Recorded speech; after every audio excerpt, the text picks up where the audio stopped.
ಮುಂದಿನ ಸುದ್ದಿಗೆ ಹೋಗೋಣ.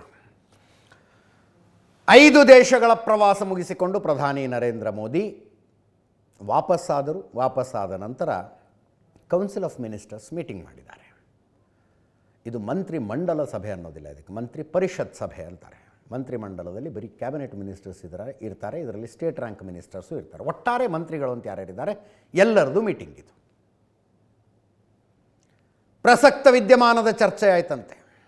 ವಾರ್ ಸಿಚುವೇಶನ್ ಹೆಂಗಿದೆ, ಎನರ್ಜಿ ಕ್ರೈಸಿಸ್ನ ಸ್ಟೇಟಸ್ ಏನು, ಮುಂದುವರೆದ್ರೆ ಹೆಂಗೆ ಹ್ಯಾಂಡಲ್ ಮಾಡಬೇಕು, ಇದರ ಇಂಪ್ಯಾಕ್ಟನ್ನು ಜನರ ಮೇಲೆ ಕಡಿಮೆ ಮಾಡುವುದಕ್ಕೆ ತೆಗೆದುಕೊಳ್ಳಬಹುದಾದ ಕ್ರಮಗಳೇನು, ತೆಗೆದುಕೊಂಡಿರುವ ಕ್ರಮಗಳೇನು, ಎಲ್ಲ ವಿಷಯ ಚರ್ಚೆ ಆಗಿದೆ.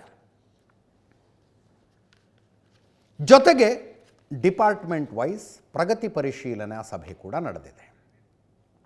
ಮಂತ್ರಿ ಪರಿಷತ್ ಸಭೆ ಇನ್ನೂ ನಡೀತಾ ಇದೆಯಂತೆ.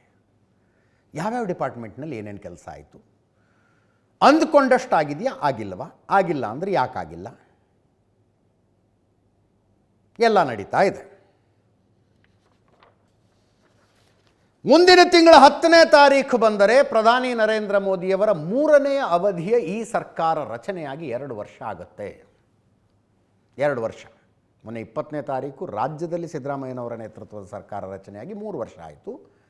ಜೂನ್ 10ನೇ ತಾರೀಕು ಕೇಂದ್ರದಲ್ಲಿ ನರೇಂದ್ರ ಮೋದಿ ಅವರ ನೇತೃತ್ವದ ಸರ್ಕಾರ ರಚನೆಯಾಗಿ 3ನೇ ಪೀರಿಯಡಿನ ಈ ಸರ್ಕಾರ ರಚನೆಯಾಗಿ 2 ವರ್ಷ ಕಂಪ್ಲೀಟ್ ಆಗುತ್ತೆ.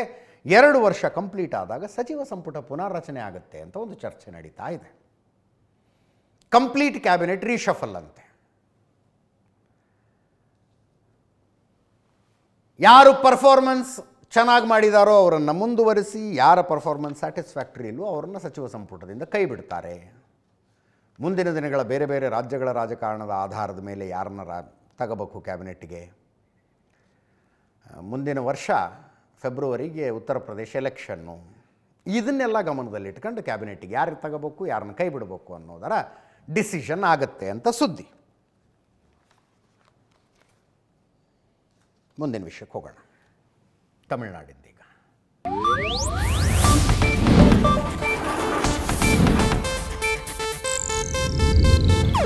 ಇದು ಏಷ್ಯಾನೆಟ್ ನ್ಯೂಸ್ ನೆಟ್ವರ್ಕ್ ಪ್ರಸ್ತುತಿ.